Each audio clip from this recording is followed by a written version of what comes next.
8 ऐसे लोग जिन्हें अमर चिरंजीवी कहा जाता है, जिनकी मौजूदगी आज भी मानी जाती है और कहा जाता है पृथ्वी के अंत तक ये लोग यही वास करेंगे। किंतु क्या यह संभव है? कोई इतने वर्षों तक कैसे जीवित रह सकता है? भगवद गीता में श्री कृष्ण ने कहा है, जिस प्राणी ने जन्म लिया है उसकी मृत्यु भी निश्चित है। तो फिर ऐसा क्या हुआ कि ये लोग अमर हो गए? अश्वत्थामा द्रोणाचार्य के पुत्र हैं। द्वापर युग में अश्वत्थामा ने कौरवों की ओर से युद्ध किया था।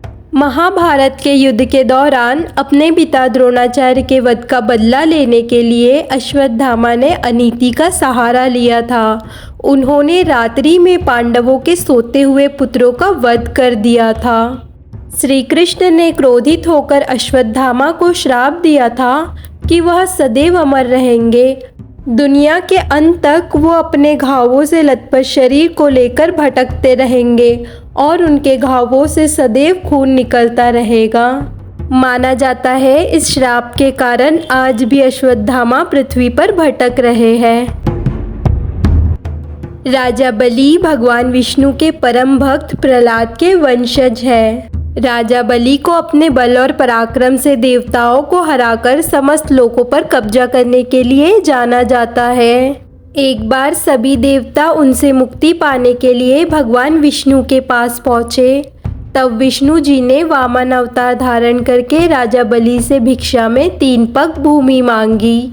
इस तरह श्रीहरि ने 2 पग में पृथ्वी लोक और तीसरे पग में स्वर्गलोक नाप लिया। राजा बलि के दान से भगवान विष्णु प्रसन्न हुए और उन्हें पाताल लोक का राजा नियुक्त करके अजर अमर का वरदान दिया। इस कारण राजा बलि को महादानी के रूप में जाना जाता है। महर्षि वेद व्यास जी चारों वेदों ऋग्वेद, यजुर्वेद, सामवेद और अर्थवेद के रचनाकार हैं। उन्होंने 18 पुराणों की भी रचना की है। महाभारत और श्रीमद् भगवद गीता की रचना भी वेद व्यास द्वारा ही की गई है। वेद व्यास जी ऋषि पराशर और सत्यवती के पुत्र हैं। उनका पूरा नाम कृष्णद्वैपायन है। वेदों के पंडित होने की वजह से उन्हें वेद व्यास कहा जाता है। वेद व्यास जी हमेशा अमर है और आज भी धरती पर मौजूद है। भगवान शिव के रुद्र अवतार कहलाते हैं हनुमान जी। उन्हें अमरता का वरदान माता सीता के द्वारा प्राप्त हुआ था। जब हनुमान जी प्रभु श्री राम का संदेश लेकर लंका की अशोक वाटिका में माता सीता के पास गए, तब सीता जी बहुत प्रसन्न हुई थी। उन्होंने हनुमान जी की भक्ति और श्री राम के प्रति समर्पण को देखते हुए हनुमान जी को अजर अमर होने का वरदान दिया था। अजर अमर का अर्थ है जिसे न कभी मृत्यु आएगी और ना ही कभी बुढ़ापा आएगा। प्रभु श्री राम की भक्ति में लीन आज भी हनुमान जी पृथ्वी पर वास करते हैं। विभीषण जी लंकापति रावण के छोटे भाई और साथ ही श्री राम प्रभु के परम भक्त भी हैं। जब रावण ने विभीषण को लंका से निकाल दिया था, तब विभीषण श्री राम की सेवा में चले गए और रावण के अधर्म को मिटाने के लिए धर्म का साथ दिया। विभीषण जी की मदद से श्री राम ने रावण का वध किया और देवी सीता को आज़ाद करवाया।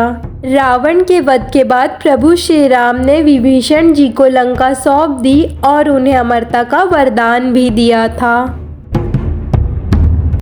कृपाचार्य जी महाभारत में कौरवों और पांडवों दोनों के कुलगुरु थे। वह अश्वत्थामा के मामा थे। कृपाचार्य की बहन का विवाह द्रोणाचार्य के साथ हुआ था। कृपाचार्य जी उन 3 तपस्वियों में से एक थे जिन्हें भगवान श्री कृष्ण के विराट स्वरूप के दर्शन हुए थे। उन्हें सप्त ऋषियों में से एक माना जाता है। कृपाचार्य जी ने दुर्योधन को पांडवों से संधि करने के लिए बहुत समझाया था, लेकिन दुर्योधन ने उनकी एक ना सुनी। महाभारत में उन्हें उनकी निष्पक्षता के लिए जाना जाता है।